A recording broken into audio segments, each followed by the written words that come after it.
Bonjour et bienvenue dans ce nouvel épisode de Générationnel. Aujourd'hui, on va encore voyager à travers l'histoire d'une femme africaine très inspirante. Vous aurez le temps de le découvrir.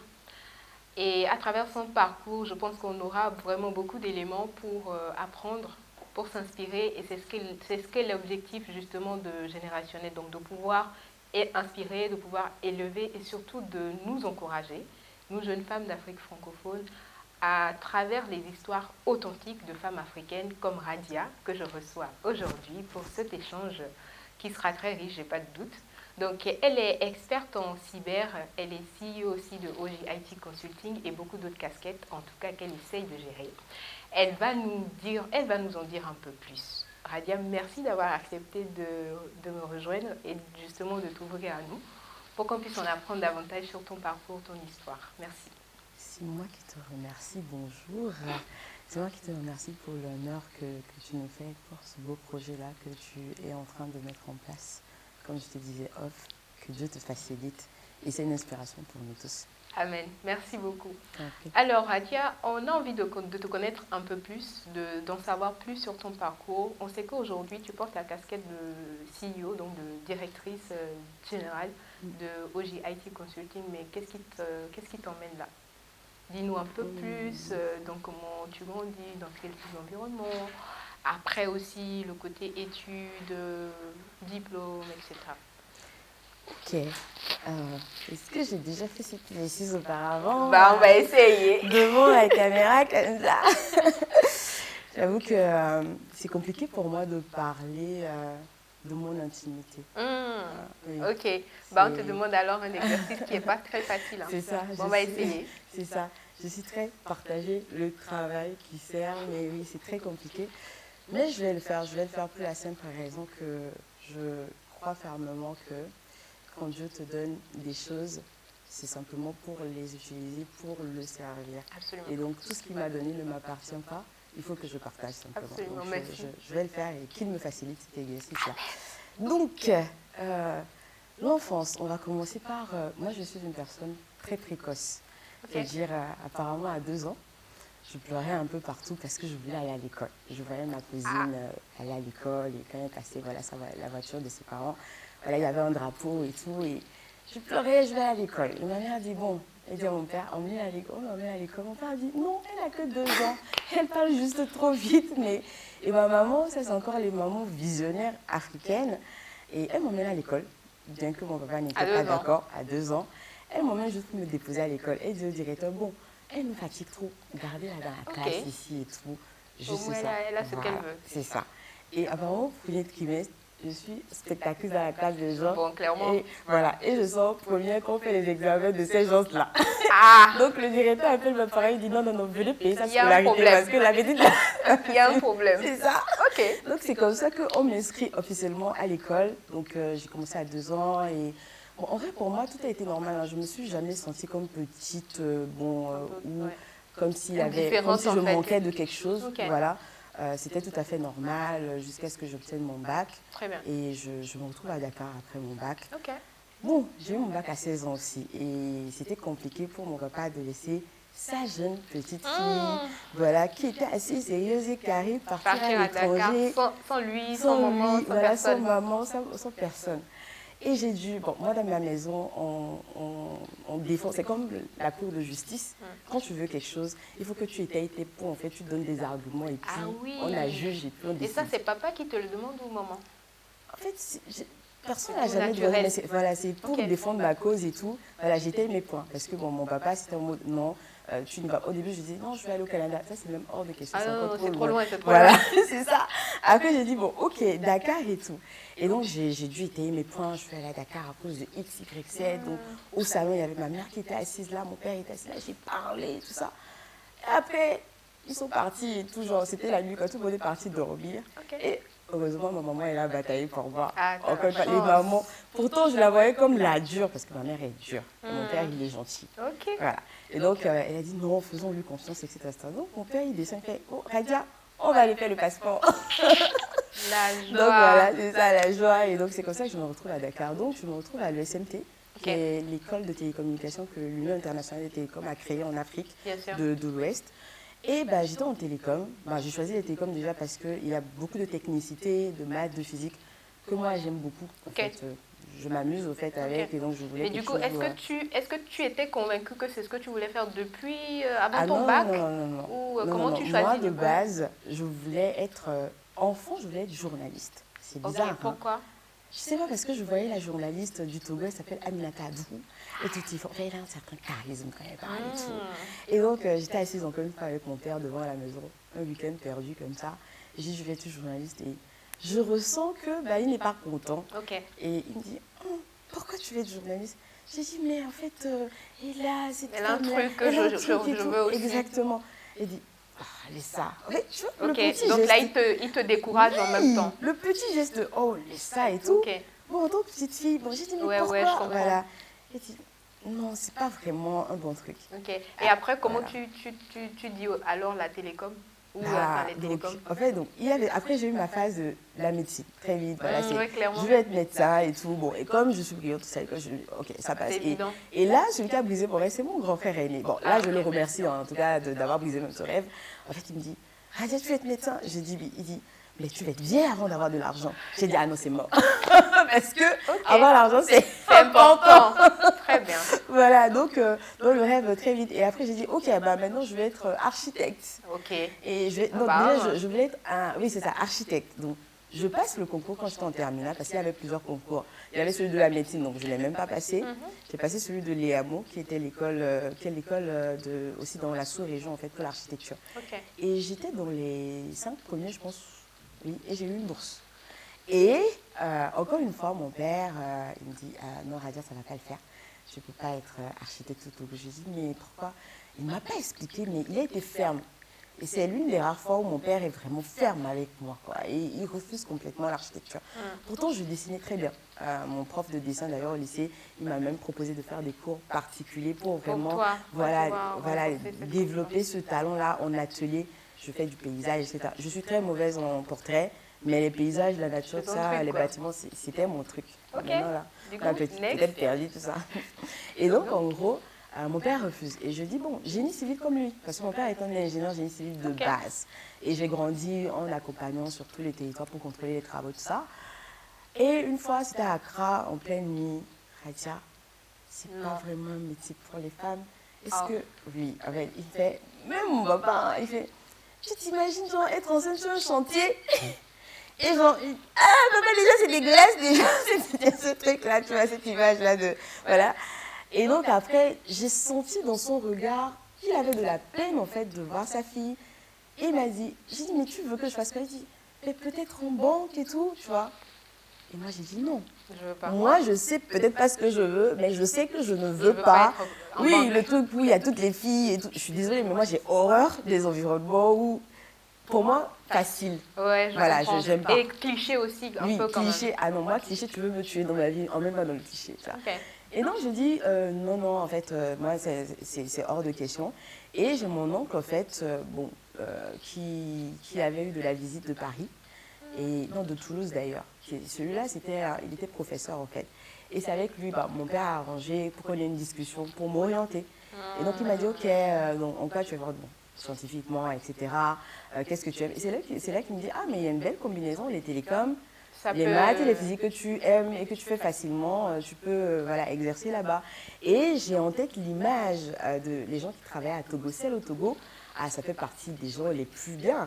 En fait, ils sont brillants, ils ont ce charisme, ils sont bien, etc. Ils ont le truc. Donc, il dit, c'est le truc qui va Merci, tonton. Voilà, merci, tonton. Et donc, c'est comme ça que je suis arrivée à l'ESMT et tout, à Dakar. Et donc, à Dakar? Voilà. Et donc, j'ai fait mes 2 années. Et la première année, en fait, on était une grande classe. Et apparemment, c'était un concours serré d'abord pour être là, quoi. Et je finis première, tu vois, de ma promo. Ok. Bon, de base, moi, je ne savais pas qu'à l'université, on est aussi premier, quoi, tu vois, parce que à l'université, on est supposé se perdre et tout, voilà. Et bon, ok, je continue comme ça la 2e année, pareil, et très vite, je discute beaucoup avec mes aînés. les gens qui étaient en 5e année, qui cherchaient de l'emploi. Et je voyais que le marché des télécoms commençait déjà à devenir saturé. Voilà. Et donc, j'ai dit, OK, il faut rapidement switcher. Et c'est là que j'ai commencé à chercher à partir en France. Donc, pareil, il fallait convaincre mes parents parce que leur jeune fille, voilà, qui a maintenant 17 ans, qui excelle encore à Dakar, elle veut partir en France. Un peu loin quand même. Un peu loin, dans le froid, voilà. L'enfant avait peut-être être perturbé encore. Donc, ben, j'ai dû écrire des lettres cette fois-ci. À ton père? À mon papa, toujours. Pour expliquer et faire le plan financier de tout ça pour montrer que ben, la France revient moins cher que Dakar. Bon, c'était théorique et tout, mais j'ai réussi à étayer mon point. Et donc, c'est comme ça que ben, déjà, ils ne m'ont pas soutenu au début. Donc, mes petites économies, j'ai fait mes concours avec, tout ça. J'ai eu mes acceptations et je rentre étoile au Messi. Voilà, avec la lettre et tout ça, j'ai mis des trucs et ça a touché mon papa. Et c'est bon, ça a été validé. Et du coup, tu pars en France. Et du coup, finalement, je pars en France. Mais encore une fois, c'est ma maman aussi en bac qui toujours travaille. Ah, voilà. Merci les mamans. Voilà, vraiment, merci, celle que je voyais comme elle ne m'aide pas du tout. En fait, c'est elle qui fait toujours la vision. Quand il faut un truc où on rêve, elle est vraiment celle qui suit les projets en bac pour moi, en fait. Et je les ai su, j'ai su tout ça après. Voilà. Et donc, c'est comme ça que j'arrive en France, à l'université de Rennes 1. Et bah, à l'université de Rennes 1, pareil, on vient m'annoncer, c'est les étudiants. Genre, je suis l'agent de promo. Je dis, what? Ici, là. Tu as signé ça, le bien avant de partir. J'ai dit, là où moi-même je suis arrivée, je posais des questions aux blancs au début. Parce que je voulais être même dans leur groupe. Hein. En fait, naturellement, honnêtement, j'avais aussi ce biais-là. Tu vois, quand tu vois quelqu'un qui est blanc et qui est blond, je te dis qu'il est naturellement intelligent. Oui, oui, donc, je pense que c'est très général, c'est un impact assez général sur nous. Africains. Exactement. Donc, en cours d'électronique, je me souviens, je lui pose des questions. Et au final, je me rends compte que en fait, c'est celui qui lui avait même le plus de difficultés dans toute la salle. Et aussi, c'est là que tu vois les dynamiques de pouvoir qui changent complètement. Là où tu es délaissé, oublié, personne en TP, mais chaque session de TP pour moi, c'était de l'anxiété. Je ne savais même pas ce qu'on appelle l'anxiété ou de la pression. Mais maintenant, je vois que l'anxiété, on est habitué avec ce truc où tu n'es pas bien, tu es très tendu, mais tu fais tellement de TP, surtout l'électronique, tu fais ça jusqu'à la fin de l'année. Et moi, j'étais très bien en théorie, mais en pratique, vu qu'on n'avait pas ça en Afrique, je n'arrivais pas à être rapide, voilà, comme les autres. Mais j'ai réussi à m'arriver avec la théorie, voilà, toujours passer devant et tout. Mais voilà, quoi. Et du coup, la dynamique change complètement. Là, tu vois les étudiants maintenant qui t'invitent, qui t'intègrent, qui veulent tout le temps faire des groupes de travail avec toi. Bref, tu deviens un peu une star, quoi. Oui, c'est triste par contre, hein. L'engouement et l'intérêt pour ce que tu peux apporter et tout. Mais bon, j'ai jamais été vraiment accrochée à ça. Bon, moi je sais que bon, j'aide, je sers et tout, mais c'est pas forcément mes amis, les plus, en tout cas les intimes, en tout cas comme ça. Donc bon, après, quand j'étais, c'est vraiment l'histoire est longue, je pense que je vais la faire beaucoup plus short et tout. Donc après l'université. Voilà, après, donc Rennes 1, donc à Rennes 1, j'ai fait ma licence 3 et j'ai fait mon master 1. Et après, j'ai continué en école d'ingénieur, dans l'une des meilleures écoles d'ingénieur en France. Je pense qu'il était dans le top 10 à l'époque du TT. Et donc, c'est là-bas que j'ai fini mon diplôme d'ingénieur, donc en plus du master que j'avais eu en électronique télécom. Donc, j'ai mon diplôme d'ingénieur en réseau et télécom et je cumule avec un master en double diplôme en sécurité et système d'information.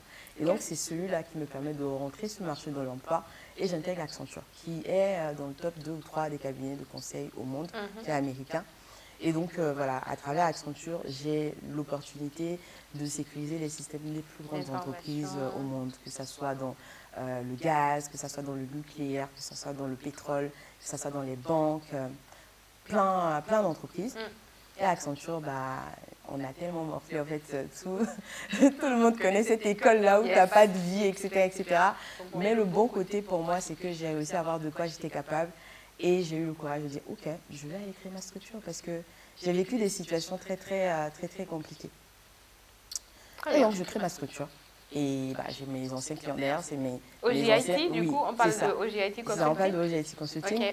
Et j'ai mes anciens clients, c'est eux, ils apprennent que Radia, elle part à son compte. Ils m'appellent, mais toi, tu es partie, tu ne m'as pas dit et tout. Non, il faut que tu passes là et tout. Et c'est eux qui te trouvent une prestation en fait en contrat. Absolument. Voilà. Et donc c'est comme ça que j'ai jamais vraiment cherché de contrat au début quand j'avais la structure. C'est des boîtes qui venaient tout naturellement. Et voilà, j'ai pu travailler avec des boîtes comme Thales. Et du coup, tu crées la boîte en quelle année? En 2021. En 2021. Toujours en France, hein? C'est ça. Avant d'avoir une filiale un peu à Lomé. Exactement. En fait, moi, vraiment, ça a commencé en France. L'ancrage était vraiment là-bas et tout, jusque-là.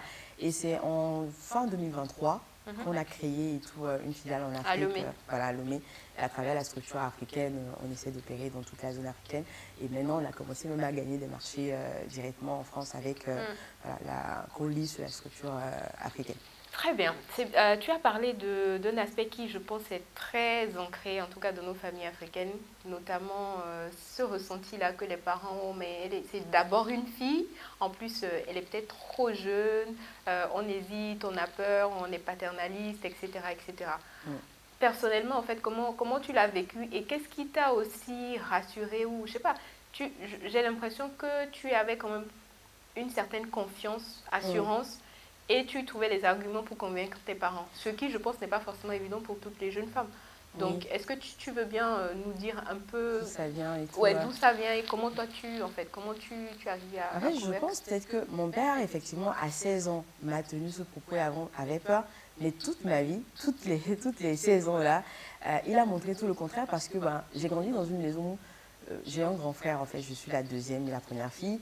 Il était premier de classe, j'étais première de classe. Donc, pour moi, l'excellence n'était pas genrée. Il y a pas une sorte d'homme, de femme. Voilà.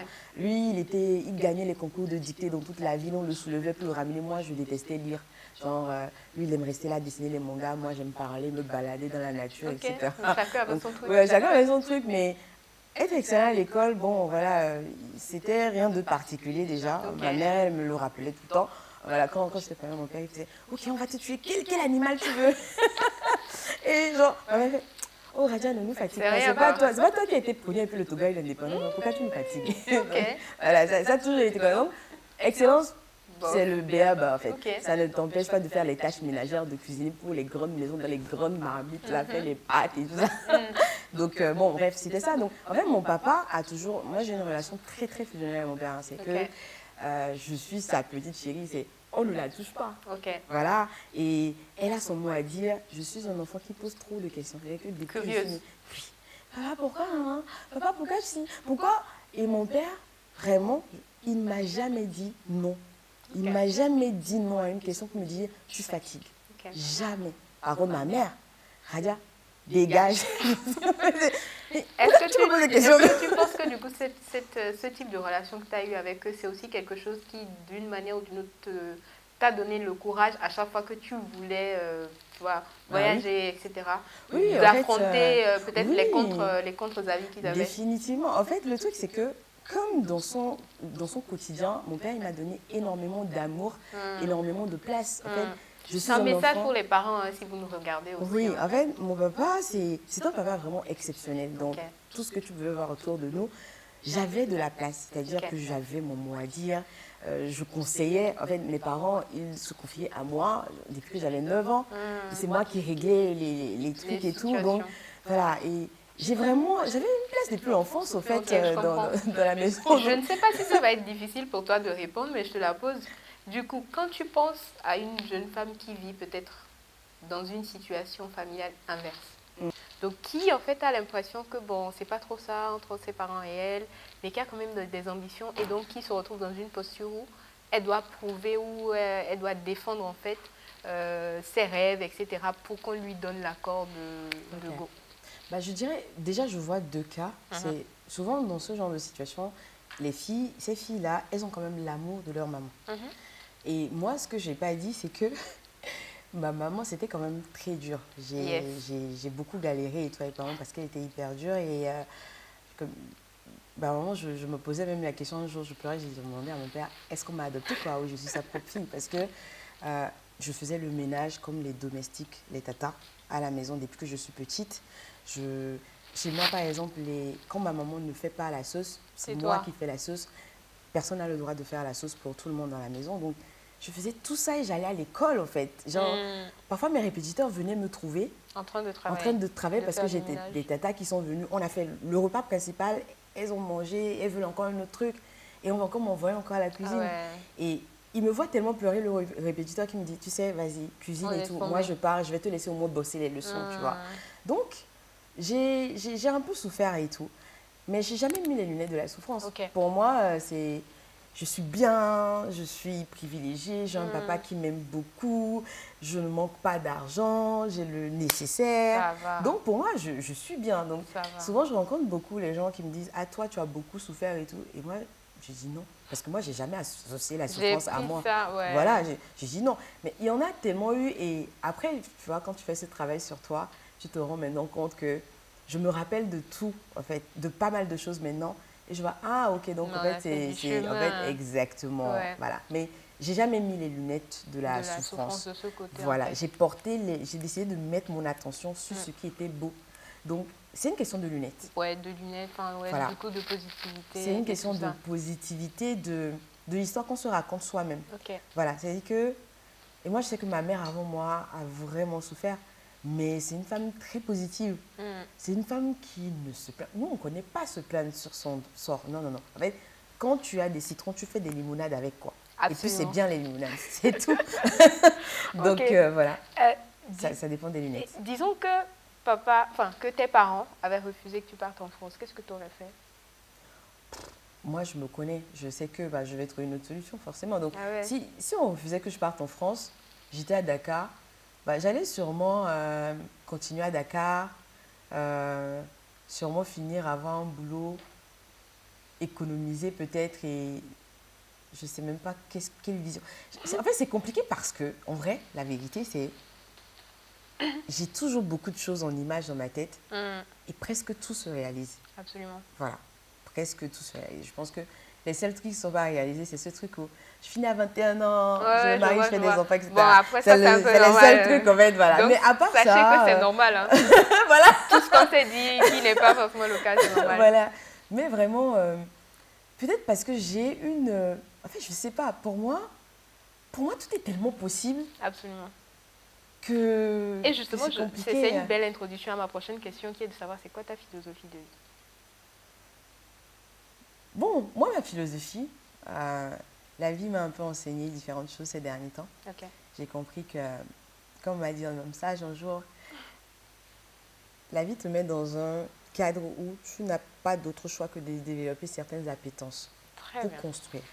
Et un moment arrive dans la vie où la vie se remet face à toi pour te dire, il faut déconstruire tout ça parce que tu n'as plus besoin de tout ça pour la suite du chemin. Ok. Et c'est très dur. Et donc, la déconstruction a fait que je n'ai plus la même philosophie de vie. Ok. Et pour moi, aujourd'hui, la philosophie de vie, elle est très simple. Hein. C'est on vit pour ascensionner vers le divin. C'est ça le but de la vie. On ne vit pas, c'est pas je vis pour avoir de l'argent, pour construire pour 3 générations, pour me marier avec quelqu'un, pour avoir des enfants. Non, tout ça, c'est des biens. En islam, on appelle ça amana. En fait, absolument. C'est des amanas. Ça peut être donné, ça peut être retiré à tout moment. À tout moment, on n'a pas le contrôle forcément. On n'a pas le contrôle sur ça, mais c'est des additifs. Mais pour moi, le truc qui ne change pas, ce pourquoi on est descendu là, c'est pour ascensionner vers le divin. Et c'est pour ça qu'on dit, dans le Coran, il y a un verset où Dieu dit « J'ai créé les humains et les djinns que pour m'adorer ». L'adoration, ce n'est pas seulement être en prosternation. Déjà, ce qu'on est en train de faire là, c'est une forme d'adoration. Parce que tu es en train de partager ce que Dieu t'a donné. Voilà, tu es en train de rayonner en fait ton essence. On se rappelle du Créateur, c'est adorer. C'est ça. Donc, on vit pour moi pour adorer. Et la philosophie, c'est que tout le monde devrait passer un peu de temps à se connaître et à mettre petit à petit les briques pour atteindre le plan divin qui a été destiné à lui. Trop bien. C'est très touchant. C'est très touchant. C'est très touchant. Merci beaucoup. Tu as parlé tout à l'heure d'appétence. Si tu devrais nommer 3 appétences que pour toi aujourd'hui, que ce soit des aptitudes, des compétences interpersonnelles, etc., que tu estimes qu'une jeune femme aujourd'hui, en fait, devrait, en fait, c'est un must. Tu dirais quoi? Tu dirais Encore une fois, moi, je suis une go experte dans X, Y, Z. Mais je ne vais pas parler de ça. Parce que sincèrement, ça, c'est un truc qu'on a. Dès que tu décides que je veux apprendre quelque chose, je vais être disciplinée là. Il n'y a pas un truc que tu ne peux pas apprendre. Même si c'est pour fabriquer les avions, tu peux en fait, en vrai. Tu vois. Pour moi, ce n'est pas ça le truc le plus important. Le truc le plus important déjà, c'est se connaître. Apprendre à se connaître. C'est le travail de toute une vie. Mais pour moi, c'est le travail le plus passionnant, le plus douloureux, mais en même temps, celui qui te permet d'avoir la plénitude, la vraie plénitude, quoi.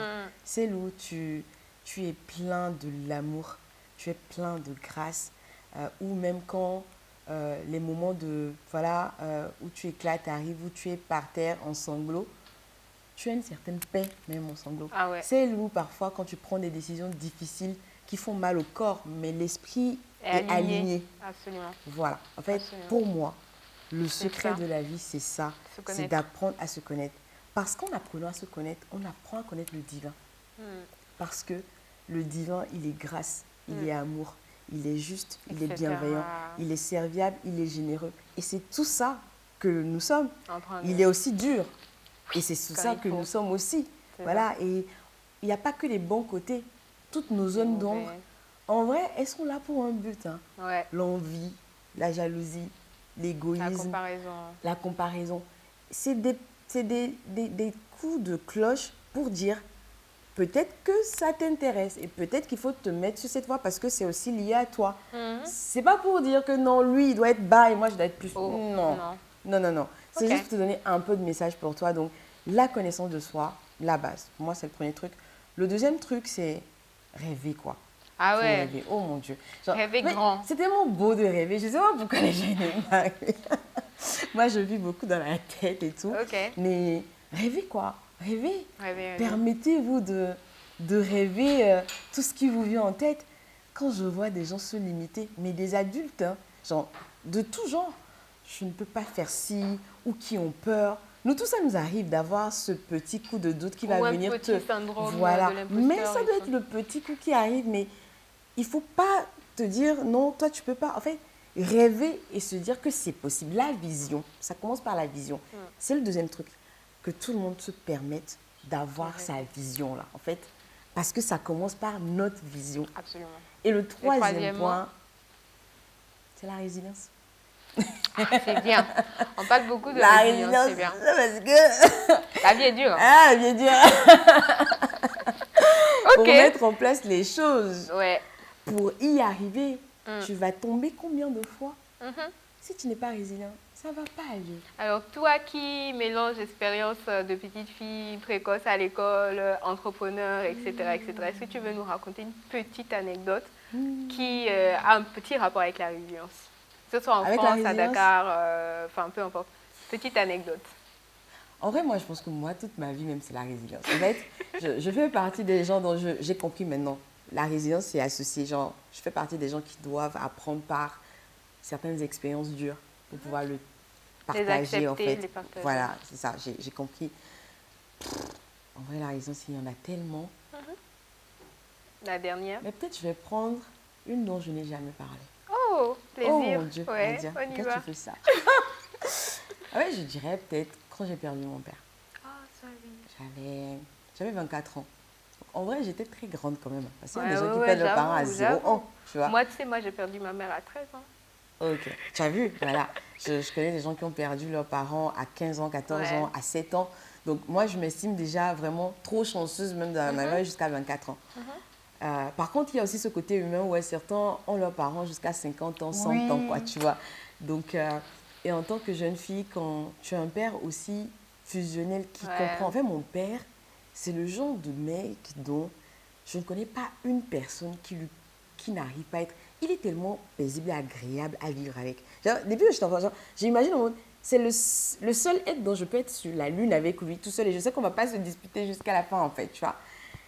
Et un papa, surtout, il est présent, il joue son rôle, mais il est en même temps... En fait, il est grand dans la société, mais il est en même temps doux. Il est calme, il est adorable, il est présent. En fait, il représente la force masculine et la puissance féminine dans une femme en même temps, qu'il y a dans un homme. Trop bien. Et du coup, comment tu vis sa perte? Voilà, en fait, avant, moi, je pensais que si je perds mon papa, je vais mourir. Sincèrement, en fait, parce que je me disais que je ne peux pas supporter. Et bizarrement, quand j'ai perdu mon papa, c'était très, très brusque. Mais mon système, c'est là j'ai vu aussi que j'ai un certain système, en fait, il s'adapte très vite. Il ne perd pas le temps sur la peine et tout, un truc comme ça. J'ai recalibré, j'ai accepté, j'ai dit... En fait, j'ai plutôt vu ça du bon côté en mode... Ah, Dieu l'a pris, c'était là, il va aller se reposer enfin, etc. Et je serais égoïste si je m'apitoie sur le sort. Voilà. Absolument. Donc, et c'est là que j'ai découvert en vrai aussi l'amour du Créateur pour moi. Ok. Parce qu'il m'a mis un baume au cœur. Ok. Et je ne ressentais pas de la peine. J'avais une paix que j'ai eue pendant très longtemps. J'ai accepté très vite la perte de mon papa. Et ça m'a juste... En fait, c'est ça qui m'a remis sur le chemin aujourd'hui. On a une fondation, la Chani Foundation. Je ne communique pas dessus, on n'a même pas encore lancé officiellement, mais ça va faire 2 ans qu'on accompagne dans la santé mentale pour ceux qui ont perdu les orphelins. Voilà. Et aussi, on a un côté éducatif où on sensibilise les jeunes hommes comme femmes au métier de la tech, de la cyber, de l'IA, pour les montrer qu'il y a des jobs où on peut gagner des millions et des millions et des millions. Donc, en fait, la vie ne s'arrête pas à la perte d'un parent. Non, en fait, la perte d'un parent, c'est un message. Absolument. La perte d'un parent, c'est fait pour... Ça peut être un déclic. C'est un déclic pour te faire grandir très, très vite, en fait. Voilà. Et ça, je le confirme parce que je me retrouve totalement dans ce que tu dis aussi. Parce qu'en fait, parfois, il m'arrive, moi, de me dire, mais qu'est-ce que je serais à 24 ans si ma mère n'était pas partie à mes 13 ans? Et c'est vrai, je ne peux pas être sûre, mais je ne pense pas que je serais en train de te faire générationnel. Je ne serais pas... Je suis sûre. Je suis sûre que ça aurait été différent. Donc, ouais, totalement. Parfois, la perte d'un être cher, ça peut être vraiment ce déclic-là. Et c'est fait pour ça. C'est fait que pour ça. En fait, c'est vrai. Toute peine et douleur est à la hauteur de la grâce et de la force que c'est supposé te rajouter. Donc, il faut juste transformer la profondeur de cette douleur-là en la force qu'elle est. Et ça, c'est la grâce de Dieu. C'est Dieu qui donne la grâce de transcender ce truc-là et tout. Non, je suis totalement d'accord. Voilà. C'est tellement intéressant que je n'ai pas envie qu'on arrête, mais bon, il faudra. Donc, on avance un peu vers la fin. Donc, comme je t'ai dit, je vais piocher une question au hasard dans la liste des questions qu'on a. Alors, je vais prendre la question de, je pense, Jessica. Je pense qu'elle demandait, Jessica, comment en fait on fait pour se faire sa place dans un environnement qui est dominé par les hommes. Ok. Something like that. Ok, d'accord. Ben, je vais en même temps parler de l'autre parcours, de l'autre casquette que j'ai qui est... Finalement, aujourd'hui, je suis experte dans la gestion des identités, des accès à privilèges, dans la cybersécurité. En fait, c'est dans une entreprise, tous les administrateurs, ceux qui créent vos comptes et tout ça, là, moi, je construis des systèmes pour sécuriser eux leur accès. Parce que plus de 70% des failles de cybersécurité sont dues au fait qu'un attaquant arrive à avoir eux leur accès. Absolument. Voilà. Et donc, je construis ces systèmes, j'ai commencé à définir des architectures de sécurité, après à piloter des projets et piloter des programmes de cybersécurité au niveau du monde entier. Ok. Et en fait, ça, c'est une expertise tellement rare en cyber. Oui, rare. Et encore moins, on ne s'attend pas tout de suite à avoir des femmes. Donc, ça fait bien de piocher cette question. Exactement, c'est ça. Donc, c'est ça, parce que dans la cyber, il y a des côtés chichi, quoi. Il y a des côtés, on définit des politiques, on fait la gouvernance. C'est vous de nous, quoi. Tu vois. Voilà. Mais là où on est dans les systèmes avec les écrans noirs, où on débug les systèmes, non, on n'est pas là-bas. Et cette spécialité fait partie aussi des plus complexes, mais des plus rares aussi dans le monde. Et ça veut dire en même temps quoi? Des plus lucratives aussi. Absolument. Et moi, comment j'ai fait ma place honnêtement? Lucra. En tout cas, j'ai rien entendu. Rester concentrée. Je suis très concentrée. Donc, en vrai, pour moi, ce qui a marché pour moi, je ne sais pas pour les autres, c'est que moi, je ne me suis jamais vue comme une femme. Ok. En fait, il n'y a pas un truc de go. Mon cerveau, il y a beaucoup de logique et tout. Il y a un truc à faire, on le fait. Il y a un truc qui est dur. Il faut chercher la force pour aller au-delà de ça. J'ai envie de faire un truc, je le fais. Bon, donc, pour moi, il ne faut pas s'apitoyer. Voilà. Je pense, en vrai, moi, ma force, c'est le fait que je ne sais même pas ce que c'est que s'apitoyer. Mon cerveau ne pense pas à ça. Mon cerveau, dans les crises, il cherche des solutions. Et c'est aussi une autre de mes bonnes casquettes, c'est que je gère des conflits, je résous des problèmes. Tu résous des problèmes. Voilà, je résous des problèmes. Tu me mets dans une situation de crise là, je la gère parce que je me dissocie. En fait, je mets Radia l'émotionnel. En fait, on est plusieurs dans ma tête. Radia l'émotive, elle est à part. On prend Radia, la maître d'orchestre, quoi, tu vois. Il faut gérer, tu vois. Donc, par exemple, récemment, il y a eu un incident, en fait, dans une entreprise. C'est un leader, un géant de l'assurance dans le monde. Et il y a eu des accès qui ont été coupés dans le monde et on ne pouvait plus faire de sauvegarde. C'est monté très haut. C'est monté au plus grand de l'organisation pour la technologie. Et c'était notre équipe et il y avait mon nom. Donc déjà, dans cette situation comme ça, tu vois, il faut communiquer correctement, il faut être transparente. C'est là-bas que tu sais quel genre de personne tu es. Est-ce que j'arrive à assumer malgré que je suis dans cette situation? J'arrive à être honnête, authentique. Est-ce que j'arrive à demander de l'aide? Est-ce que j'arrive quand même à réfléchir, à trouver des stratégies pour y pallier rapidement, ramener le service? Le downtime doit être le plus bas possible. Voilà. Et donc, finalement, tu gères tellement le truc que tout le management revient te voir faire. Vraiment, l'incident, finalement, a permis au projet d'avoir même plus de notoriété. Parce que tu sais, en sécurité, quand tout se passe bien, on se dit qu'il n'y a pas en fait grand-chose. Mais quand il y a un truc qui se passe pas, on comprend maintenant quel est tout le travail qui est fait pour que ça se passe bien. Absolument. Donc, il ne faut pas avoir peur des problèmes, que ça soit techniquement, personnellement. Il faut surtout développer cette capacité à les résoudre au fait, quand ils sont là, quoi. Ouais, finalement, voilà. C'est des capacités humaines, pas forcément liées au fait qu'on soit femme ou homme. Non, humaine. Mais après, bon, moi, en tant que femme, ce qui m'aide, je ne sais pas, c'est peut-être, j'ai toujours ce truc, cette empathie-là, très, très prononcée, qui fait que je vais connecter beaucoup et ressentir beaucoup de ce qu'il y a autour de moi. Donc, mes équipes, mes collègues, je peux genre, ressentir le stress des gens, ressentir quand il y a un truc qui ne les va pas et donc faire ce qu'il faut, tu vois. Et j'ai aussi ce truc où je dois te faire ce que j'aimerais qu'on me fasse moi-même. Absolument. Ce qui est un peu forcément... Enfin, finalement, ce qui va être différent peut-être de la gestion d'un homme. Exactement. Peut-être c'est ça, en fait, qui est différent.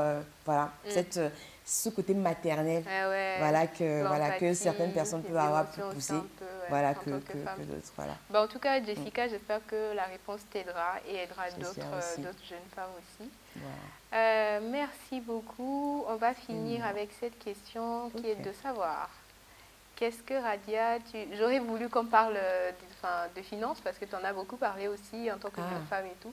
Mais bon, je pense que... Enfin, tu peux dire un mot vite fait du coup sur peut-être la gestion financière en tant que jeune femme parce que finalement, tu as quand même pu gérer un peu tes finances, tout ça, faire des études, faire des petites choses toi seule d'abord et tout. Pour moi, l'argent, ce n'est qu'un outil. Voilà, ce n'est qu'un outil, mais j'ai compris qu'on est dans un monde où c'est un outil qui fait beaucoup de choses. Parce qu'aujourd'hui, avec l'argent, aujourd'hui, OGIT Consulting, pour moi, a été conçu que pour redonner généralement aux plus vulnérables, aux orphelins. Et c'est parce qu'on arrive à produire de l'argent qu'on arrive à financer toutes les initiatives. Il y a des vies qui sont sauvées. Littéralement, en fait, il y a tellement d'initiatives dont je ne vais même pas parler aujourd'hui, sinon, bon, déjà on n'en finit pas et peut-être que je n'ai pas envie d'en parler encore, mais 50 000 francs sauvent la vie même d'une personne. Et il quitte le bloc de la mort à la vie. Donc, l'argent est important pour faire des choses. Et pour moi, pour changer les choses, il faut un pouvoir économique. Et pour ça, les femmes, c'est là que je ne suis pas parfois totalement d'accord avec tout le monde, mais j'ai compris que tout le monde a son rôle. En fait, il y a ceux qui doivent s'apitoyer. Il y a ceux qui doivent dire qu'il faut être gentil avec les femmes. Moi, personnellement, je dis juste, allez chercher de l'argent licitement, pesez lourd. Et quand vous pesez lourd, là, vous n'avez plus besoin de supplier quelqu'un. Vous changez les régulations, les réglementations au niveau national, régional, continental, mondial.